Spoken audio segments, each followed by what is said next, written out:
Nous avons maintenant un cas d'échec de chirurgie de trou maculaire. Ce qui est intéressant, on peut se demander si c'est une complication vu les taux de réussite habituels. Femme de 63 ans, elle a des symptômes étonnants, mais surtout les lignes qui bougent et 3/10 par Rhino 5, un début de cataracte et un petit trou maculaire à l'OCT. 268 microns. On dirait à l'OCT, si on pouvait dire, il y a quand même la hyaloïde décollée devant le trou, mais probablement pas à la papille, vu la proximité. La première intervention, vitrectomie, SF6 18%, pas de pelage de la limitante interne. À 14 jours post-op, on a diminué la taille du trou. Je pense que oui, c'est à l'erreur de mesure près peut-être, mais pas de fermeture. On voit bien qu'on a enlevé la hyaloïde. Deuxième intervention, pelage de la limitante interne, SF6 18%, au contrôle à 15 jours, bon 4/10 P4, mais le trou est fermé, on voit du liquide résiduel, mais c'est habituel après un trou maculaire fermé, rien d'inquiétant. Troisième intervention, la cataracte, et après 8/10 par Rhino 2, on voit un petit défect de la ligne des photorécepteurs qui peut régresser et il restera sans doute une petite séquelle. Alors, deux choses pour commenter ce cas. La première, c'est bien, ça montre que ça marche mieux quand on enlève la limitante interne, même si le trou est tout petit, alors que dans les trous de cette taille, normalement, il n'y a quasiment pas d'échec. Alors, on a regardé le VRS Macular Hole Study, qui est quand même notre référence habituelle, et on n'avait pas pu conclure sur ablation ou non de la limitante interne, puisqu'on prenait les habitudes des chirurgiens, et qu'aucun ne pelait pas la limitante.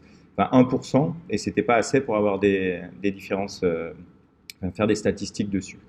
Donc c'est étonnant qu'on fasse encore sans ablation de la limitante interne.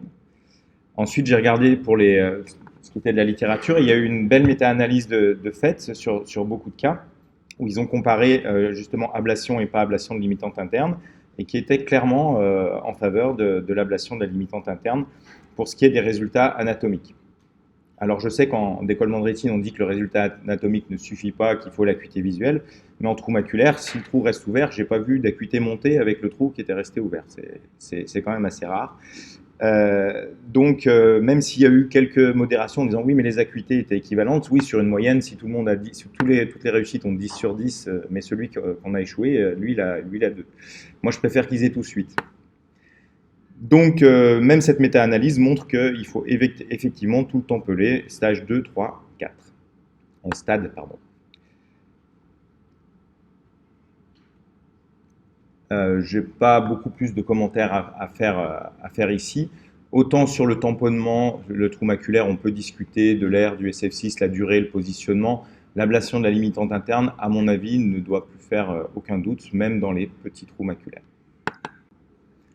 Pour moi, j'ai un problème avec le flap pour le trou maculaire standard, on va dire. Parce que le trou maculaire standard, je ne vois pas pourquoi... Enfin, pour changer de technique, il faudrait vraiment avoir 1000 fois mieux.